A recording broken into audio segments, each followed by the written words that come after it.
एजार्डी Resta indica एक नीम का पौधा है और किस तरह से नीम के पौधे से होम्योपैथी में दवा तैयार की जाती है और डैंड्रफ जैसी बीमारियों को किस तरह से नीम से आसानी से ठीक कर देते हैं, ये आप देखिएगा। डॉक्टर आसिफ अली होम्योपैथ हमारे फेसबुक पेज और यूट्यूब चैनल में आपका स्वागत है। कई सारे व्यूअर्स हमारे डैंड्रफ के टॉपिक्स पर डिस्कशन के लिए बोल रहे थे और वो ये चाह रहे थे कि हम डैंड्रफ पर वीडियो बनाएं। तो आज का हमारा टॉपिक है डैंड्रफ। चूँकि सर्दियों का मौसम चल रहा है और इस मौसम में डैंड्रफ बहुत ज़्यादा होता है। क्वालिटी ऑफ लाइफ डिस्टर्ब करने के साथ साथ बहुत अजीब और बहुत भद्दा सा लगता है। कॉस्मेटिक पॉइंट ऑफ व्यू से भी काफ़ी तंग करने वाली ये समस्या है। हालांकि डैंड्रफ कोई भी ऐसी सीरियस कंडीशन पैदा नहीं करती या कोई भी ऐसी कैजुअलिटी प्रोड्यूस नहीं करती, लेकिन फिर भी कॉस्मेटिक पॉइंट ऑफ व्यू से क्वालिटी ऑफ लाइफ डिस्टर्ब करता है। तो डैंड्रफ को हम समझेंगे, हमसे जुड़े रहिएगा। और अगर आप हमारे चैनल पर नए हैं तो प्लीज़ हमारे चैनल को सब्सक्राइब कीजिए, पेज को फॉलो कीजिए। जानकारी अच्छी लगे तो अपने दोस्तों में भी शेयर कीजिएगा। तो डैंड्रफ क्या है? देखिए, डैंड्रफ देखने में दो तरह का होता है, एक तो सफ़ेद और दूसरा ग्रेइश। तो ग्रेइश को हम भूरा कह सकते हैं, हल्का भूरा, और एक वाइट। ये जो हमारे स्किन पर सर के ऊपर जो हमारी एपिडर्मिस होती है वहाँ से ऑयली फ्लैक्स परतों के रूप में बाहर आते हैं और जहाँ से बाहर आते हैं वहाँ पर इचिंग पैदा करते हैं, वहाँ पर टिंगलिंग पैदा करते हैं, मतलब गुदगुदाहट सी होती है। कुछ केसेस में ये देखा गया है कि डैंड्रफ जेनेटिक डिसऑर्डर है। कुछ में देखा गया एनवायरमेंटल इश्यूज़ की वजह से होता है, एनवायरमेंटल कंडीशंस की वजह से। कहीं गर्मी बहुत ज़्यादा, कहीं बहुत ज़्यादा ठंड है, तो ये कहीं ना कहीं इश्यूज़ रहते हैं। और कहीं देखा गया है कि ये मेटाबॉलिक डिसऑर्डर है। तो डैंड्रफ के क्या कारण हैं, इसके बारे में हम आपको बताएंगे। किन कारणों की वजह से डैंड्रफ होता है। एक्चुअल में डैंड्रफ का जो मुख्य कारण है वो है एक फंगस जिसका नाम है मैलेशिया ग्लोबोसा। मैलेशिया ग्लोबोसा एक ऐसा फंगस है जो हमारे जो सर के जो एपिडर्मिस है वहाँ से एक ऑयल निकलता है। हालांकि हमारी स्किन में ऑयल बनता है और सर में चूँकि बाल बहुत ज़्यादा डेंस होते हैं और डेंस होने के साथ बहुत स्ट्रॉन्ग भी होते हैं, तो वहाँ ऑयल बहुत अधिक प्रोड्यूस होता है और इस ऑयल को खाने के लिए मैलेशिया ग्लोबोसा नामक एक फंगस आ जाता है। अब होता क्या है, जब ये फंगस जब हमारे सर की एपिडर्मिस से बना हुआ तेल फीड करता है, तो होता क्या है कि बाई प्रोडक्ट के रूप में एक ओलेइक एसिड नाम का प्रोडक्ट बनता है। अब ये ओलेइक एसिड जो प्रोडक्ट हमारे सर के अंदर बना, कुछ लोगों में तो इसके बनने से कोई फ़र्क नहीं पड़ता, लेकिन कुछ लोगों में इसके बनने से एलर्जी पैदा हो जाती है।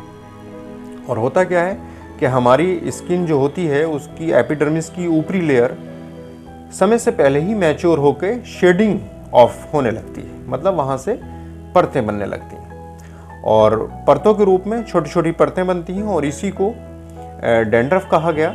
चूँकि समय से पहले ही स्किन जो है मैच्योर हो गई और वहाँ से स्किन शेड ऑफ होने लगी और ये शेड ऑफ परतों के रूप में अपने आप ही वहाँ से हटने लगती है और गिरने लगती है। जब हम कॉम्ब करते हैं तो कॉम्ब पर भी छोटे छोटे फ्लैक्स आ जाते हैं।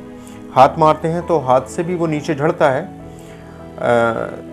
बालों मतलब शोल्डर्स पे भी आ जाता है और हमारे कपड़े हों, कोट हो, कोई भी इस तरह की चीज़ें हों तो वो दिखाई देता है, जिससे काफ़ी डिस्कम्फर्टनेस महसूस होती है। तो ये फंगस जो मैलेशिया ग्लोबोसा जो फंगस है, ये स्पेशल कॉज जो है वो इसका ये है। हम बता रहे हैं कि कुछ लोगों में जो हमने बताया कि ये जो ओलेइक एसिड होता है ये एलर्जी प्रोड्यूस करता है। तो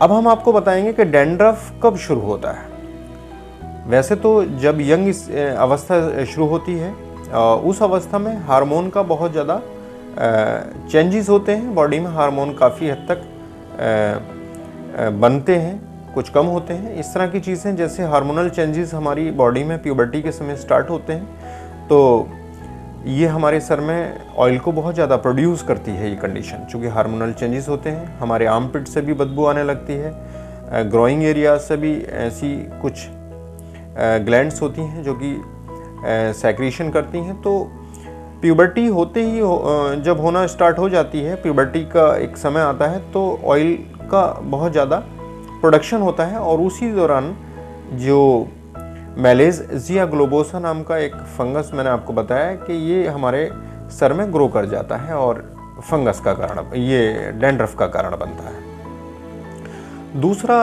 जो ये कारण देखा गया सबसे ज़्यादा पुरुषों में इसकी जो डैंड्रफ की इंसिडेंस है पुरुषों में ज़्यादा होते हैं इन कंपेरिजन टू महिलाओं के।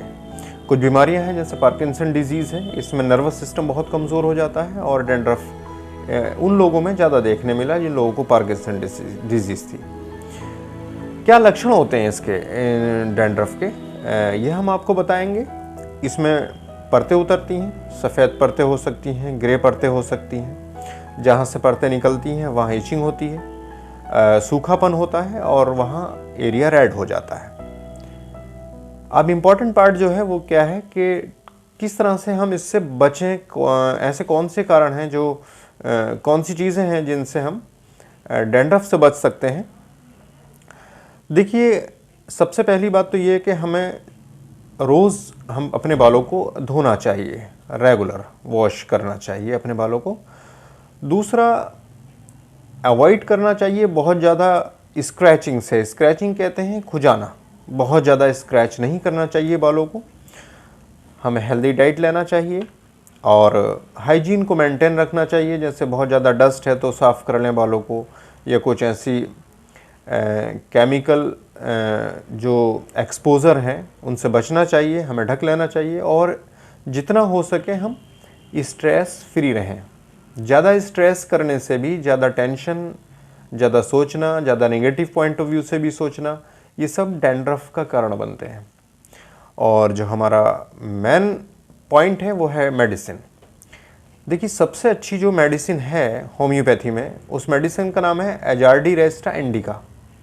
एजार्डी रेस्टा इंडिका चूँकि मदर टिंचर की फॉर्म में ले लें, और मदर टिंचर की फॉर्म में 5-5 बूंदें आधा कप पानी में डाल के नियमित रूप से दिन में 3 बार लें, और इसी से आप सर में लगा भी सकते हैं। इसको नियमित रूप से दिन में कम से कम 2 बार लगाएं, और 5-5 बूंदें आधा कप पानी में डाल के दिन में 3 बार पिएं।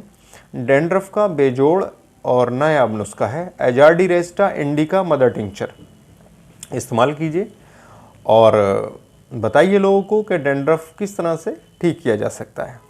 उम्मीद है हमारी डैंड्रफ पर बनी हुई ये वीडियो आपको पसंद आई होगी। अगली वीडियो में फिर मिलेंगे। Thank you.